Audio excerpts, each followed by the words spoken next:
வணக்கம். இன்று நாம் எடுத்துக்கொள்ளும் தலைப்பு பாவம்.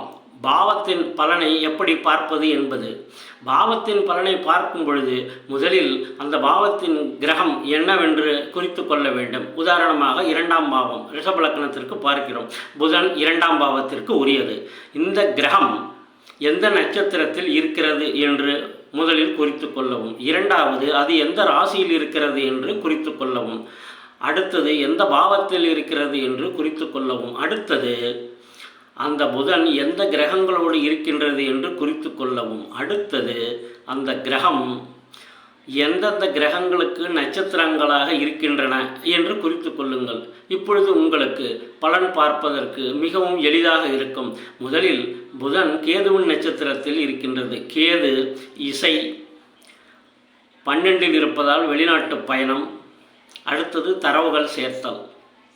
ஆக புதன் கேது நட்சத்திரத்தில் இருந்தால் ஜோதிடம் அறிய வாய்ப்பு. அடுத்தது, கேது சுக்கிரன் நட்சத்திரத்தில் இருப்பதால் இசை சம்பந்தப்பட்ட ஒளிப்பேழைகள் வெளிநாட்டில் 12ஆம் இடம் வியாபாரமாக வருவதால் சில வீடியோக்களை வாங்கியிருக்கலாம். அடுத்தது, 12ஆம் இடம் செவ்வாயாக இருப்பதால் செவ்வாய்க்கு இது புதன் நட்சத்திரமாக இருக்கின்றது. அப்பொழுது சித்திரக்கலை வளைவதற்கு சில உபகரணங்கள், ஆர்ட் நைஃப், அந்த மாதிரி மெட்டீரியல்ஸ் வாங்கிறதுக்கு ஒரு வாய்ப்பு. அடுத்தது, புதன் குருவனுடைய ராசி தனுசு ராசியில் இருப்பதால் அவருக்கு ஆசிரியர்களே நண்பர்களாக வாய்க்கும் வாய்ப்பு அமைகிறது. ஆசிரியர்களுடன் சந்தோஷமாக அவர் அளவலாக முடிகின்றது. அடுத்தது, புதன் சூரியனுடன் இருக்கின்றது. சூரியன் சுக்கிரனுடைய நட்சத்திரத்தில் இருக்கின்றது. அதனால் இவர் அரசு சம்பந்தப்பட்ட சில ஆர்ட் வேலைகள், சில பெயிண்டிங், ஒரு வாகன பெயிண்டிங் சூரியன் சுக்கிரனில் இருப்பதால். ஏன் பெயிண்டிங் ஒர்க் என்றால், இந்த புதன் சனிக்கும் 10ஆம் அதிபதி சனிக்கும் 7ஆம் அதிபதி செவ்வாய்க்கும் நட்சத்திரமாக அமைகிறது. ஆக 7ஆம் இடம் வெளிநாடு. ஆக இந்த புதன் நின்ற நட்சத்திர திசை அவரை வெளிநாட்டிற்கு அனுப்பியது. சனி 10ஆம் வீடு, அதில் இது நட்சத்திரமாக அமைவதால் அவரது தொழில் நாடியில் அயம் மொத்த நுணுக்க மார்க்கம் என்று குறித்து கொடுப்பார். ஆக இந்த புதன், இதில் நான் முன்பு சொன்னது போல் நாம் ஒரு கிரகத்தின் பலனை பார்க்கும் என்று அளவிடும் பொழுது அந்த கிரகம் நின்ற நட்சத்திரத்தின் ஒளிகளையும் குறித்து கொள்ளுங்கள் என்றேன். ஆக இது சனி கேட்டை 4ஆம் பாதத்தில் இருக்கின்றது. இது நாடியில் இந்திரன் நாள் கடை என்று குறிப்பார்கள். இந்திரன் பிறந்தது கேட்டை நட்சத்திரம், அதனால் அது குறித்து அப்படி சொல்வார்கள்.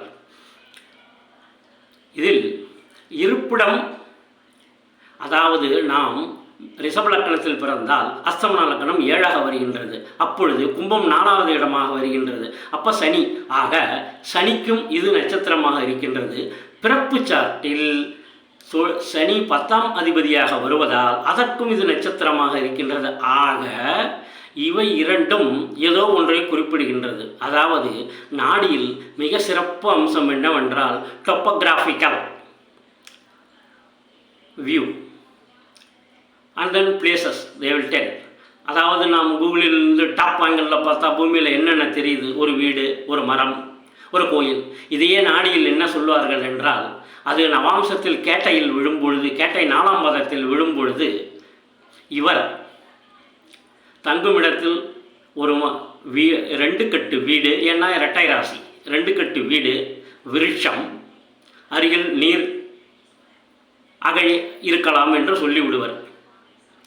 அவர் செல்லும் பாதை அரசர் செல்லும் பாதை என்று இருக்கும்.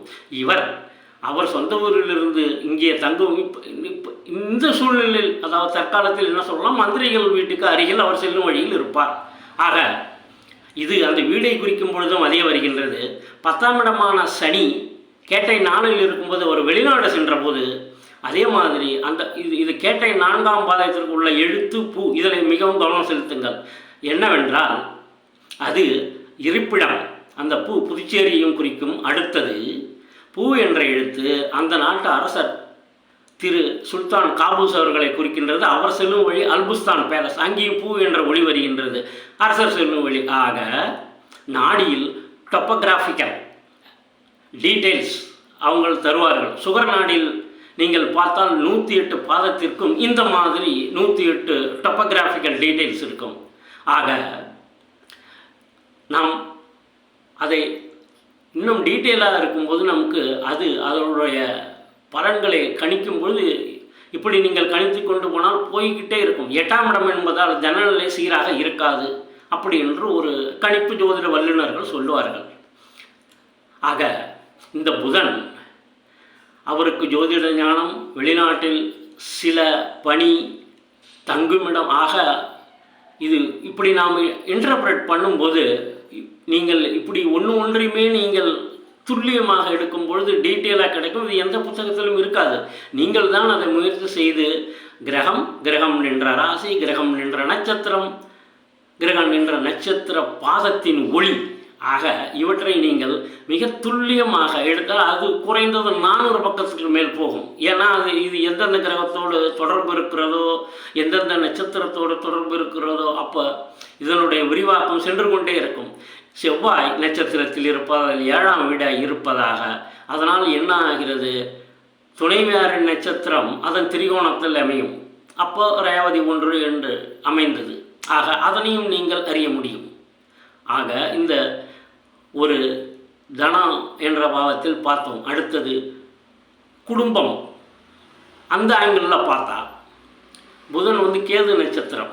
அப்போ இவர்களுடைய தாத்தா அப்பா எல்லாம் ஆர்டிஸ்டாக இருக்காங்க, ஜோதிடம் ஓரளவு அறிந்தவர்களாக இருக்கிறார்கள்.